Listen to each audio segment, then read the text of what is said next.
आखिर झनक ने कौन सी शर्त रख दी है बाबा जी के सामने? अब किस तरीके से ब्रजभूषण समझाएंगे झनक को? झनक की जिद को कैसे पूरा करेंगे ब्रजभूषण और साधु बाबा? जी हाँ दोस्तों, हम बात कर रहे हैं स्टार प्लस के शो झनक की। तो दोस्तों, आगे बढ़ने से पहले अगर आप इस चैनल पर नए हैं तो इसे सब्सक्राइब कर दीजिए, साथ ही बेल आइकन दबाना ना भूले। वीडियो अच्छा लगा है तो इसे लाइक जरूर कीजिएगा। चलिए आगे बढ़ते हैं। तो दोस्तों, सीरियल झनक में आप देखने वाले हैं कि झनक की जो है डांस की प्रैक्टिस यहाँ पे शुरू हो जाती है। ब्रजभूषण झनक को जो है डांस की तालीम देना चालू कर देते हैं, ठीक वैसे ही जैसे उसने उर्वशी को दी थी, यानी अपनी धर्म पत्नी को दी थी। लेकिन डांस करते करते यहाँ पे झनक का जब परफॉर्मेंस खत्म हो जाता है तो यहाँ जोरदार ताली बजती है। उसके बाद दोस्तों, जब यहाँ ब्रजभूषण को झनक देखती है तो वो बार बार उसके मन में एक ही क्वेश्चन आता है कि क्या वो उसके पिता को जानते हैं। ब्रजभूषण यहाँ कहेंगे, मैं अच्छी तरीके से तुम्हारे पिता को जानता हूँ, तुम्हारी माँ को तो मैंने ही डांस सिखाया, तो तुम्हारी माँ के बारे में सब कुछ मुझे पता है। अपने पिता के बारे में जानने की क्यूरियोसिटी यहाँ झनक के मन में उठती है। फिर वो बार बार यहाँ पे ब्रजभूषण से प्रश्न करती हैं, आप मुझे बताइए मेरे पिता कौन हैं? अच्छा आप ये बताइए, मेरी माँ की उनसे शादी तो हुई थी ना, मतलब उन दोनों पति पत्नी थे ना? यहाँ पे ब्रजभूषण कहता है हाँ, उन दोनों की शादी हुई थी। यहाँ झनक खुद को रिलैक्स फील करती है क्योंकि पूरी दुनिया उसे नाजायज औलाद बुलाती थी, तो इसलिए वो अपने सांस में सांस भरती है और कहती है कि पूरी दुनिया ने मुझे नाजायज औलाद बताया था। मेरी माँ को बहुत बदचलन औरत कहते थे, लेकिन आपने मुझे बताया कि उन्होंने मेरे पिता से शादी की थी, यानी मैं नाजायज औलाद नहीं हूँ। उसके बाद दोस्तों आप देखेंगे ब्रजभूषण यहाँ झनक को बहुत समझाता है कि देखो बेटी, मैं तुम्हें तुम्हारे पिता के बारे में अभी नहीं बता सकता, जैसा कि मैंने और साधु बाबा ने डिसाइड किया है, हम उसी दिन बताएंगे, उसी प्रोग्राम में बताएंगे। यहाँ पे झनक कह देती है कि नहीं, अब मैं उस प्रोग्राम का वेट नहीं कर सकती, आप अगर मुझे मेरे पिता के बारे में नहीं बताएंगे तो मैं डांस ही नहीं करूंगी। दोस्तों यहाँ पे ये शर्त रख देने वाली है झनक कि मैं डांस नहीं करने वाली, मुझे मेरे पिता के बारे में जानना है, मुझे अभी बताइए सब कुछ। साथ ही यहाँ पे झनक पूछती है, अच्छा एक बात बताइए, क्या मेरे पिताजी जिंदा है? यहाँ पे ब्रजभूषण कहता है हाँ वो जिंदा है, लेकिन अगर तुम उनके बारे में जान भी जाओगी तो तुम क्या कर लोगी? क्यों इतने क्यूरियस हो अपने पापा के बारे में जानने के लिए?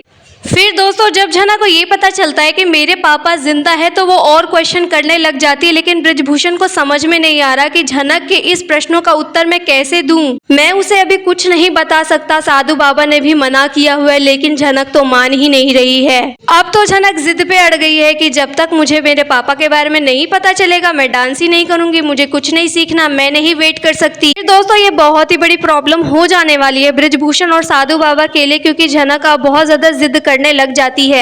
तो दोस्तों यही देखना इंटरेस्टिंग होगा कि साधु बाबा किस तरीके से झनक को समझाएंगे और झनक कैसे मानेगी, कैसे राजी होगी, कि वो ऑलरेडी इतना लंबा इंतजार कर चुकी है, बस कुछ ही कदम की दूरी है, तो अब उससे वेट नहीं किया जा रहा, वो जल्द से जल्द सब कुछ जानना चाहती है। लेकिन दोस्तों साथ ही आप देखने वाले एक बहुत बड़ी मुसीबत उसके सामने आएगी, वो है अनिरुद्ध बॉस। जी हाँ, वो पुलिस कमिश्नर के साथ पहुंच जाने वाला है उसी लोकेशन पे।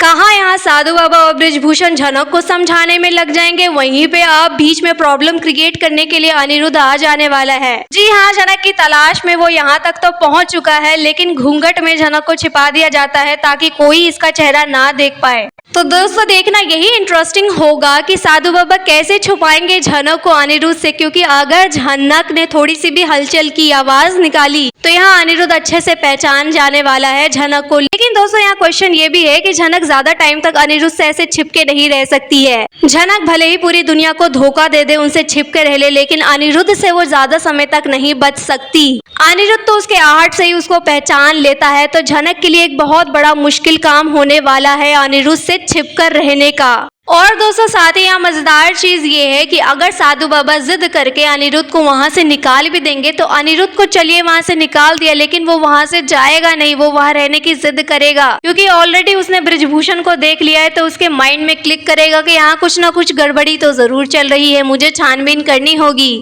यहाँ साधु बाबा ने ऑलरेडी सबको बता दिया है कि पुलिस हमसे जो भी पूछताछ करेगी हमें नामे जवाब देना है, यानी हम पुलिस को कुछ भी नहीं बताएंगे, एटलीस्ट तब तक जब तक हम अपने मिशन में कामयाब ना हो जाएं। झनक को भी स्ट्रिक्ट सलाह दी जाती है कि तुम घूंघट कर लेना, तुम बिल्कुल सामने मत आना, तुम्हारा नाम भी हम नहीं लेंगे, अगर कोई तुम्हारा नाम पूछे तो अपना नया नाम नूतन बताना। झनक भी कहती है मैं आपका ही साथ दूंगी, क्योंकि मैं खुद नहीं आना चाहती हूँ उनके सामने। दोस्तों यहाँ अगर पुलिस पूछताछ करने वाली है झनक से तो क्या वो पहचान पाएंगे झनक की आवाज को? काफी ज्यादा चैलेंजिंग होने वाला है झनक के लिए अपनी पहचान छुपा के रखना। भले ही उसने अपने चेहरे को घूंघट से ढक लिया है, लेकिन अपनी आवाज, अपनी हरकतों को कैसे वो छुपा पाएगी। साथ ही दोस्तों यहाँ अनिरुद्ध के साथ मीनू जी भी हैं जो काफी समझदारी भरी बातें करती हैं। तो यहाँ अनिरुद्ध को जब ये सारी बातों में डाउट होगा, उसे शक होगा, तो ये सारी बातें जो है मीनू जी से डिस्कस करेगा। तो आप देखने वाले हैं ब्रिजभूषण, साधु बाबा और जो झनक है अपने प्लान को पूरा करने के लिए झूठ बोलना चालू कर देंगे, यानी पुलिस के सारे सवालों का गलत जवाब देंगे और उन लोगों को भ्रमित करने की कोशिश करेंगे ताकि जल्द से जल्द ये लोग यहाँ से चले जाएं। क्योंकि अनिरुद्ध आ गया है तो अब इन लोगों को प्रॉब्लम होने वाली है। अनिरुद्ध एक नई मुसीबत लेकर आ चुका है। पुलिस अब इधर उधर सब कुछ देखेगी, सबसे ना जाने क्या क्या पूछेगी, कोई कुछ बता ना दे झनक के लिए। अब देखने वाले हैं साधु बाबा और बाकी के लोग काफी ज्यादा डरे हुए हैं। जब से पुलिस आई है आश्रम के अंदर, उन्होंने स्ट्रिक्ट सबको मना कर दिया है कि कुछ भी नहीं बताना है। और दोस्तों ये लोग जिस बेसब्री से उस दिन का इंतजार कर रहे हैं कि ब्रिजभूषण आएगा, कुलभूषण आएगा और सबका पर्दाफाश होगा, सच्चाई सामने आएगी। इन सभी चीजों के होने के बावजूद और कौन कौन से राज जो दफन है वो भी सामने आएगा, ये देखना भी काफी इंटरेस्टिंग होने वाला है। ये जो ब्रिजभूषण है और कौन कौन से राज को अपने दिल में दफनाए हुए हैं, और साथ ही साधु बाबा भी कई सारी बातें ऐसी हैं जो जानते हैं और झनक उससे अनजान है, वो सब कुछ भी सामने आने वाला है बहुत जल्द। और इन सब कुछ को जानने के बाद झनक का क्या रिएक्शन होगा ये देखना तो दिलचस्प होगा ही। लेकिन फिलहाल ये लोग अनिरुद्ध को जो दूर भगा रहे हैं, उसे मना कर रहे हैं। अनिरुद्ध यहाँ पे अपनी तरफ से क्या कोशिश करने वाला है ये देखना भी इंटरेस्टिंग होगा, क्योंकि अब उसके दिल में उम्मीद जा चुकी है कि झनक जिंदा हो सकती है। तो उसको ढूंढने के लिए अब वो जमीन आसमान एक करने वाला है। लेकिन ये लोग जिस प्रोग्राम की बात कर रहे हैं वो कोलकाता में ही होने वाली है। जी हाँ, उसी नगरी में जहाँ झनक कभी भी नहीं जाना चाहती, लेकिन अब उसे जाना पड़ेगा। तो कोलकाता जाएगी झनक, साधु बाबा और ब्रिजभूषण। तो जब जब झनक कोलकाता जाती है उसके सामने मुसीबत आती है, उसकी बेइज्जती होती है, बहुत कुछ धमाका होता है। तो क्या कोलकाता जाकर वो बोस फैमिली से भी टकराएगी और क्या क्या यहाँ पे बातें सामने आएगी, काफी ज्यादा इंटरेस्टिंग होने वाला है अपकमिंग एपिसोड। आप कितने ज्यादा एक्साइटेड हैं आप हमें कमेंट में बताइए। यदि वीडियो अच्छा लगा है तो इसे लाइक कीजिए, सब्सक्राइब कीजिए फॉर मोर अपडेट्स। धन्यवाद।